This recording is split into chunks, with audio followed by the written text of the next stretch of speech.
తాకట్లో ఉన్న బంగారాన్ని విడిపించి ఆ రోజున మార్కెట్ ధర కట్టి మిగిలిన డబ్బును మీకు అందిస్తుంది కొమ్మూరి గోల్డ్. నమస్కారం, వెల్కమ్ టు ఐ డ్రీమ్. ధర్మ మార్గం విత్ విజిత కార్యక్రమానికి స్వాగతం. నేను మీ విజిత.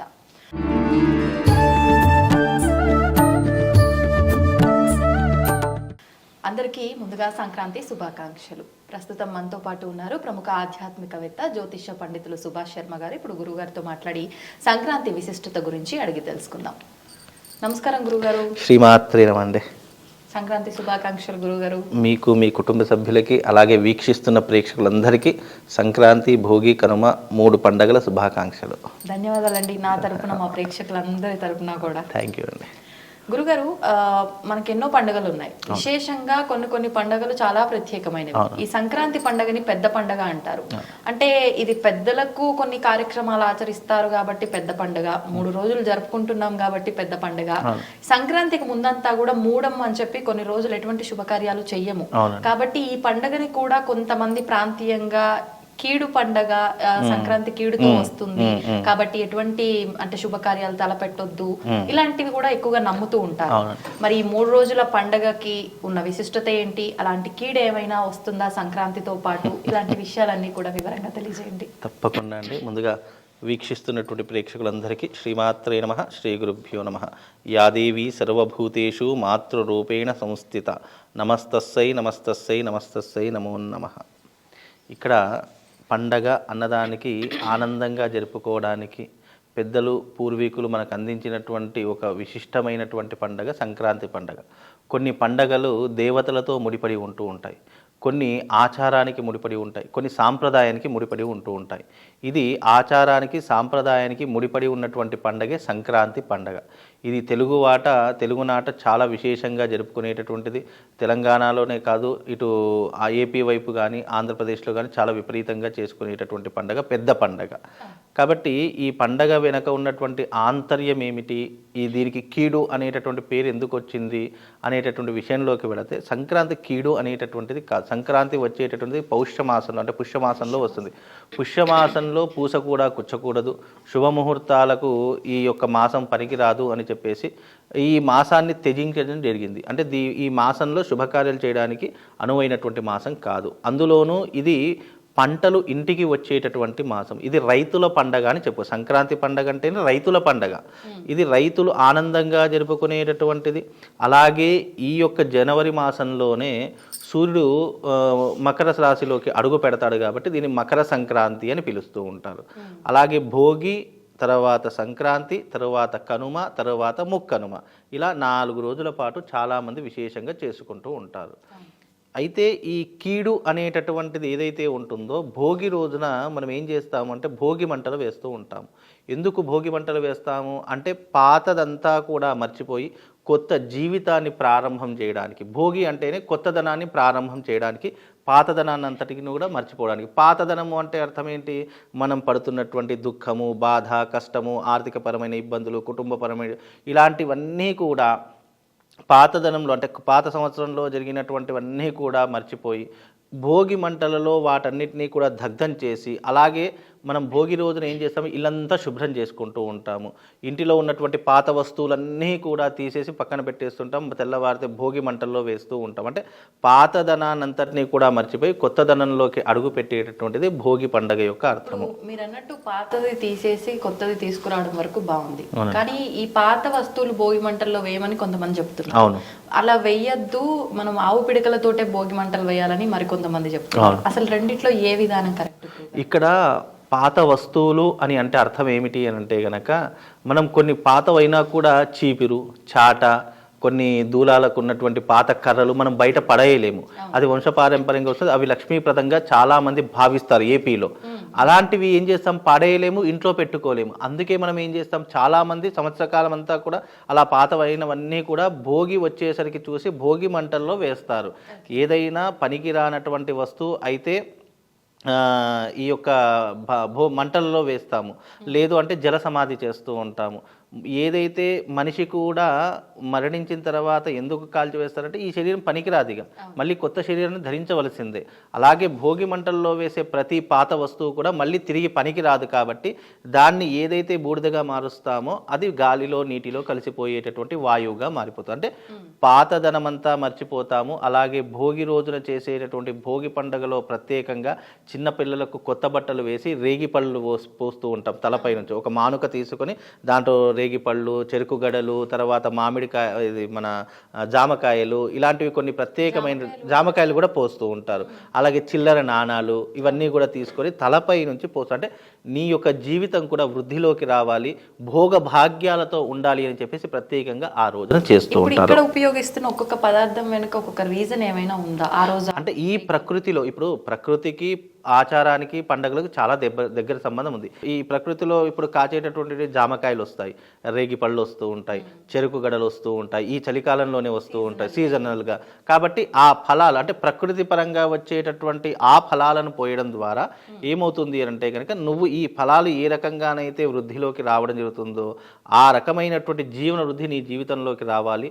అలాగే చిల్లర నాణాలు వెనుక పోయవలసినటువంటి అర్థం ఏమిటి అంటే కనుక ధన ధాన్యాదులతో నువ్వు సమృద్ధిగా ఉండాలి, జీవితంలో దినదిన ప్రవర్ధమానంగా ఎదగాలి అనేటటువంటి ఒక పద్ధతితో అవి పోయడం జరుగుతుంది. అది చిన్న పిల్లలకు మాత్రమే, పెద్దవాళ్ళకు కాదు. నేను పోసుకున్నానంటే వేరే వాళ్ళు చూసే వాళ్ళు నవ్వుతూ ఉంటారు. అట్లా మినిమం ఒక 10 సంవత్సరాల్లో పిల్లలకు లేదా 11 సంవత్సరాల్లో పిల్లలకు పోయచ్చు. అంటే చిన్న చిన్న పిల్లలకు ఆడపిల్లలైనా మగపిల్లలు ఎవరికైనా ఈ యొక్క భోగి పళ్ళు రేగి పళ్ళు పోస్తూ ఉంటారు. అది వాళ్ళ ఆచారం. ఈ సిద్ధాంతం కూడా అదే ఆచారం ఉండాలా అంటే వాళ్ళ కుటుంబంలో ముందు తరాల వాళ్ళు ఆచరించి ఉండాలా? ముందు తరాల వాళ్ళకి తెలుసుండొచ్చు, తెలియకపోవచ్చు. ఇది ఎవరైనా చేసుకోవచ్చు. ఏది ఆచరిస్తే అదే ఆచారం అవుతుంది. ఈ తరం మనం చేసామనుకోండి తర్వాత తరం వాళ్ళు చేస్తూ ఉంటారు. అంటే తెలియకపోవచ్చు, తెలిసి వాళ్ళు ఆచరించే పద్ధతి తెలియకపోవచ్చు. కాబట్టి తెలిసిన వాళ్ళు ఇప్పటికీ ఆచరిస్తారు, తెలియని వాళ్ళు ఇక నుంచైనా వాళ్ళ పిల్లలు వృద్ధిలోకి రావాలని చేసేటటువంటి ఒక మంచి పరమార్థమే తప్ప దాంట్లో చెడేం లేదు. కాబట్టి ఎవరైనా ఆచరించవచ్చు, దాంట్లో పెద్ద ఇబ్బంది ఏం లేదు. సంక్రాంతి, మకర సంక్రాంతి అంటే అర్థం ఏమిటి అని అంటే కనుక సంక్రాంతి పండగ అంటే మనం ఆషాఢ మాసంలో నాట్లు వేస్తాము. సంక్రాంతి పండగ జనవరి మాసం వచ్చిందంటే ఆ పంటలన్నీ ఇంటికి వచ్చేటటువంటి సమయము. ఆ సమయంలో పంటలు ఇంటికి వస్తాయి కాబట్టి మనము ఆ రోజున చక్కగా మనకు ధనధాన్యాదులు సమృద్ధిగా ఉంటాయి. ఆ రోజున పంట క్షేమంగా ఇంటికి వచ్చింది కాబట్టి మనము ఆ రోజున భూదేవికి పూజ చేస్తాము, సూర్యుడికి ప్రత్యేకంగా పూజ చేస్తాము. ఇక్కడ మీరు ఎప్పుడైనా గుర్తుపెట్టుకోండి, సూర్యుడిని, భూదేవిని, అలాగే పశువుల్ని పూజించేటటువంటి క్రమము ఈ యొక్క మకర సంక్రాంతి పండగ. ఇప్పుడు మన సనాతన ధర్మంలో పశుపక్షాదులను పూజించే ఆచారం కేవలం మన ధర్మంలో, మన శాస్త్రంలో మాత్రమే ఉంది. భోగి రోజున పాత వస్తువులన్నీ భోగి మంటల్లో వేస్తారు. సంక్రాంతి రోజున సూర్యుడు మకర రాశిలోకి రావడం ఒక ఎత్తు, అలాగే సంక్రాంతి రోజున పంటలన్నీ ఇంటికి వస్తాయి, ఆనందంగా జరుపుకునేటటువంటి పండగ ఒక ఎత్తు. కనుమ రోజున పశువులను పూజించేటటువంటి ధర్మం ఒక ఎత్తు. ఈ రకంగా 3 రోజుల యొక్క వ్యవధి ఈ యొక్క మకర సంక్రాంతి. మీరన్నట్టుగా ఈ సూర్య ఆరాధన, భూమాత ఆరాధన ఆ రోజున ఏ రకంగా చేయాలండి? మనం మామూలుగా చేయడం, ప్రత్యేకంగా చేయడం ఏం లేదు. మనకు సంక్రాంతి వచ్చిందంటే భూమి అంతా కూడా శుద్ధి చేస్తూ ఉంటారు. అంటే ఆవు పేడతో, ఆవుమూత్రంతో అలికి ముగ్గులు వేసి రంగవలతో గొబ్బెమ్మలు పెట్టి ఆ రోజున అలా చేసామంటే భూమి పూజ అయిపోయినట్టే. సెకండ్ది ఏంటి అంటే సూర్య ఆరాధన, సూర్య ఉపాసన. మనం ఆ రోజున చక్కగా మనం పండగ వచ్చిందంటే తెల్లవారుజామునే లేస్తూ ఉంటాము. తెల్లవారుజామున లేస్తాము, చక్కగా స్నానాధికలతో ఆచరించి దేవాలయాలకు వెళ్ళడము, ఇంట్లో పిండి వంటలు వండుతారు ప్రత్యేకంగా, ఆ పిండి వంటలను భుజించడము, ఇవన్నీ కూడా దాంట్లో ఉన్నటువంటి భాగం. ఇక్కడ ప్రత్యేకంగా సంక్రాంతి పండగ వచ్చింది కాబట్టి సూర్య ఉపాసన చేయడము, శివ ఆరాధన చేసుకోవడము, భూదేవిని పూజించడము, ఇంట్లో ఉన్నటువంటి పశుపక్షాదులు పశువులను ఆరాధించడం, ఇవి ప్రత్యేకంగా చేస్తారు. అందుకే ఏపీలో మీరు చూడండి, ఈ సంక్రాంతి వచ్చిందంటే కోడి పందాలు, ఎడ్ల పందాలు చాలా విపరీతంగా జరుగుతుంటాయి. ఎడ్ల పందాలు ఎందుకు చేస్తాము అని అంటే కనుక ఈ కనుమ రోజున మనం ఏదైతే మన ఇంటికి ఈ యొక్క ధాన్యం వచ్చిందో ఆ ధాన్యం రావడానికి ప్రధానమైనటువంటి కారణం ఎవరు అంటే పశువులు. ఆ పశువులు లేకపోతే పొలాన్ని దున్నలేము, నాట్లు వెయ్యలేము, మనం విత్తనాలు చల్లలేము. కాబట్టి మా ఇంటికి పంట రావడానికి కూడా మీ పశువుల యొక్క కారణం ఒకటి ఉంది. కాబట్టి దానికి ప్రత్యేకంగా కనుమ రోజున దాని కొమ్ములకు చక్కగా రంగులు వేసేసి దానికి చక్కగా పూజాది క్రతువులు, ఆవులు, ఎడ్లు, ఇలాంటివన్నీ కూడా అంటే పొలం దున్నడానికి ఏదైతే వాళ్ళకి సహకరించిందో వాటన్నిటిని కూడా పూజ చేస్తుంటారు. నాగలిని కూడా పూజ చేసేటటువంటి సాంప్రదాయము ఈ కనుమ రోజున ఏర్పడుతూ ఉంటుంది. కాబట్టి ఇవన్నీ కూడా ప్రకృతి పరంగా ప్రకృతి అందించినటువంటి ఒక ధర్మపరంగా వీటన్నిటిని కూడా పూజించేటటువంటి విధానమే సంక్రాంతి పండుగ. ఇది ఆధ్యాత్మికంగా, అందులోనూ సనాతన ధర్మం ప్రకారంగా ప్రకృతి పరంగా కూడా ఇటు ప్రకృతిని పూజిస్తూ ఉన్నాము. సనాతన ధర్మంలో సూర్యుడు మకర రాశిలోకి అడుగు పెడుతున్నాడు కాబట్టి సూర్య ఉపాసన చేస్తూ ఉన్నాము. అలాగే ఈ యొక్క భోగి రోజున సాక్షాత్తు ఈ యొక్క శ్రీరంగస్వామికి కళ్యాణం అయ్యింది గోదాదేవితో అనేటటువంటి విషయం కూడా. అందుకే ధనుర్మాసం అనేటటువంటిది ప్రారంభమయ్యేటటువంటి రోజు కూడా ఈ యొక్క సంక్రాంతి నుంచే. అలాగే సూర్యుడు మకర రాశిలోకి అడుగుపెట్టినటువంటి పుణ్యకాలాన్ని ఉత్తరాయణ పుణ్యకాలం అంటారు. దక్షిణాయన పుణ్యకాలం వెళ్ళిపోయి ఉత్తరాయణ పుణ్యకాలంలోకి ఉత్తరాయణ పుణ్యకాలము విశేషంగా జపాలకు, తపాలకు, హోమాలకు, పూజాది క్రతువులకు చాలా విశేషమైనటువంటి పుణ్య ఫలితం కలుగుతుంది. మామూలు రోజులలో దక్షిణాయనంలో చేసేదానికన్నా ఉత్తరాయణ పుణ్యకాలంలో చేసేటటువంటి విశేషమైనటువంటి క్రతువులు ఎన్నో రకాలుగా శాస్త్రంలో చెప్పడం జరిగింది. ఈ ఉత్తరాయణ పుణ్యకాలంలో ఈ సంక్రాంతి నుంచి మిగతా 6 నెలలు అంటే ఆషాఢ మాసం వచ్చేంత వరకు ఎవరైతే దేవతాది క్రతువులు ఆచరించి పుణ్యక్షేత్రాలకు వెళ్ళి దేవతలను దర్శిస్తారో మామూలు రోజులలో కంటే ఈ ఉత్తరాయణ పుణ్యకాలం విశేషమైనట్టు అంటే 1,000,000 రెట్ల పుణ్యం కలుగుతుంది అని శాస్త్రం. అలాగే ఈ ఉత్తరాయణ పుణ్యకాలంలోనే భీష్మ పితామహుడు స్వర్గానికి వెళ్ళినటువంటి గొప్పనైనటువంటి రోజు అని చెప్తూ ఉంటాం. ఇలా 1 కాదు 2 కాదు చరిత్ర చెప్పుకుంటే చాలా రకాలుగా ఉంది. కాకపోతే సంక్రాంతి పండగ అనేది రైతుల పండగ, రైతులు ఆనందంగా చేసుకునేటటువంటి పండగ. ముక్కనుమకు కూడా ఒక చారిత్రకమైనటువంటి ఆధారాలు కొన్ని ఉన్నాయి. చరిత్ర ఏం చెప్పిందంటే ఈ 3 రోజుల యొక్క పండగలను కుటుంబ సభ్యులు అంతా కూర్చొని ఆ రోజున చక్కగా ఈ 3 రోజులు ఏం చేశారో మాట్లాడుకోవడానికి ముక్కనుమ. అలాగే ఆ రోజున ఇంట్లో నాన్ వెజ్లు ఇలాంటి పదార్థాలు ఎక్కువగా వండుకునేటటువంటిది ముక్కనుమ రోజు వండుకుంటారు.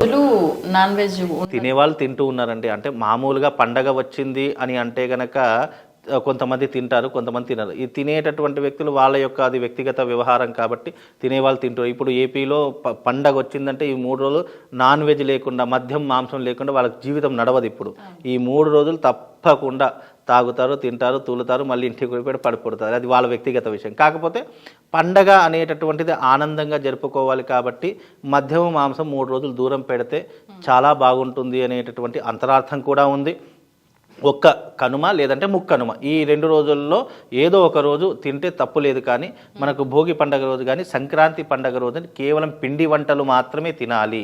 కేవలము నువ్వులతో చేసినటువంటివి, పిండి పదార్థాలతో చేసినటువంటివి మాత్రమే స్వీకరించాలి అనేటటువంటి శాస్త్ర దృక్పథం అనేటటువంటిది మనకు తెలుస్తుంది. అందులోనూ ఈ నాన్ వెజ్ అనేటటువంటిది ఏదైతే ఉందో మాంసపు కృత్తులు ఇవి 2 రోజులు త్యజించడం వల్ల శరీరంలో ఉన్నటువంటి రుగ్మతలు కూడా తొలగిపోతాయి అనేటటువంటిది సనాతన ధర్మంలో మనకు చెప్పినారు. అందుకే సూర్యుడు మకర రాశిలో ఆరోగ్యం భాస్కరాదిత్యత అని అంటారు. అంటే సూర్యుడు ఆరోగ్య కారకుడు కాబట్టి సూర్యుడు మకర రాశిలో ప్రవేశించినప్పుడు ఈ యొక్క మాంసపు కృత్తులు కావచ్చు, మద్యపు కృత్తులు కావచ్చు, ఇవన్నీ కూడా కొంచెం దూరం పక్కన పెడితే మీ శరీరంలో ఉన్నటువంటి రుగ్మతలు కూడా తొలగిపోతాయి అనేటటువంటిది కూడా ధర్మాచార ప్రకారం మనకు చెప్పినటువంటి విషయాలు ఎన్నో రకాలుగా చెప్పడం జరిగింది.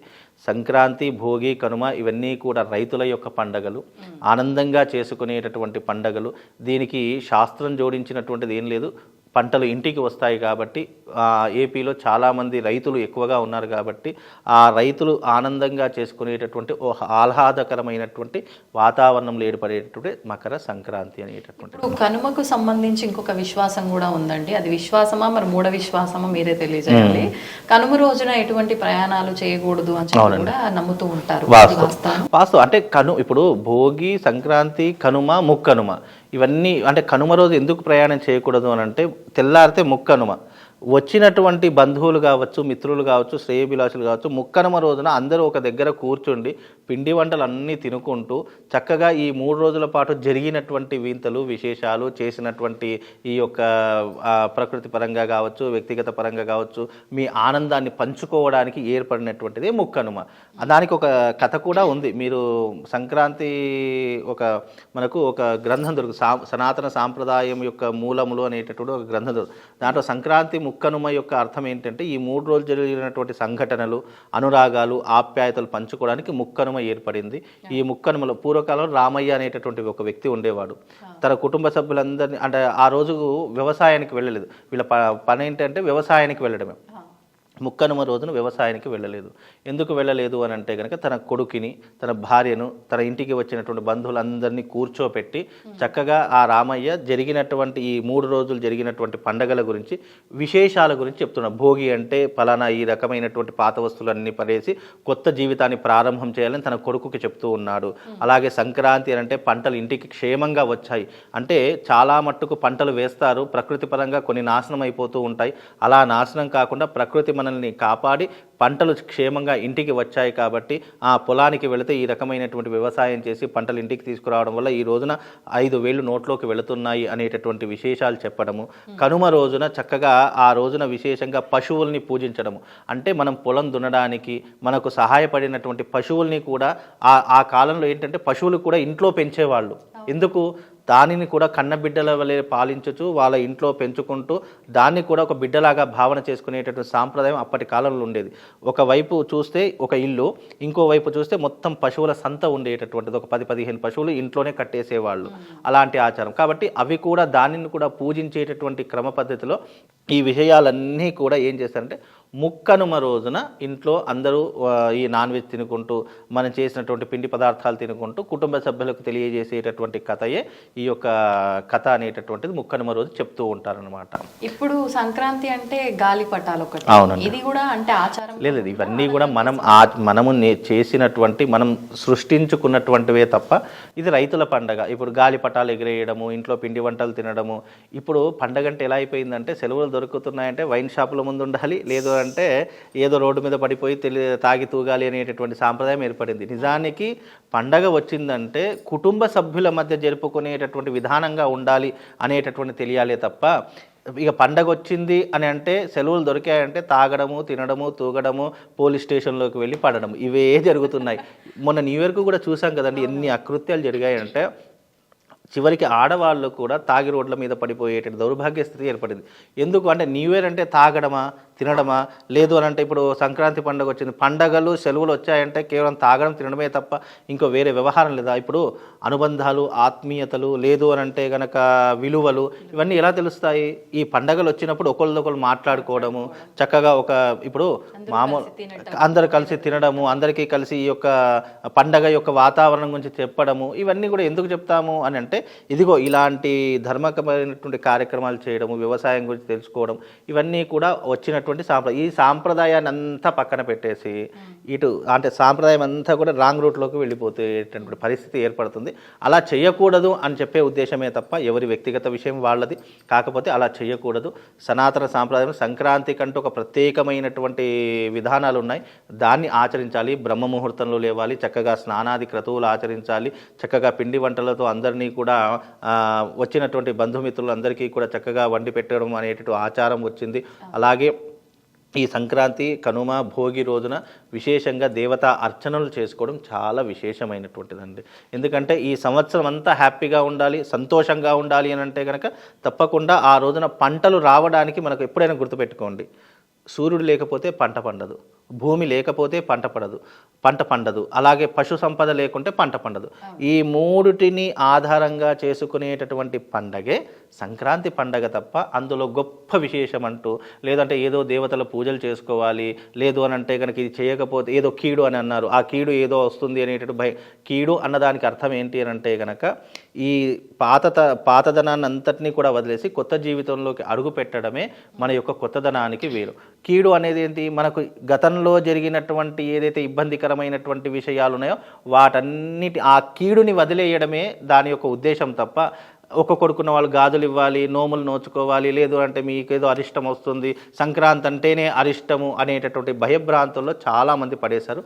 అది నమ్మేటటువంటి విషయం కాదు. శాస్త్రంలో కూడా అలాంటి కీడు అనేటటువంటిదే లేదండి. ఇది గుర్తుపెట్టుకోండి. ఎవరికైనా సంక్రాంతి పండగ ఆనందంగా జరుపుకునేటటువంటి పండగ తప్ప ఏదో దానం ఇవ్వాలి. ఏం దానం ఇవ్వాలి? నువ్వులు దానం ఇవ్వాలి, లేదు అంటే వస్త్రదానం చేయాలి, లేదా 10 మంది బ్రాహ్మణులకు భోజనం పెట్టేటటువంటి ప్రయత్నం చేసుకోవాలి. ఎందుకు? పంటలు ఇంటికి వస్తాయి, ధనధాన్యాలు సమృద్ధిగా ఉంటాయి కాబట్టి నువ్వు ఎంత పెడితే నీ జీవితం అంత వృద్ధిలోకి వస్తుంది.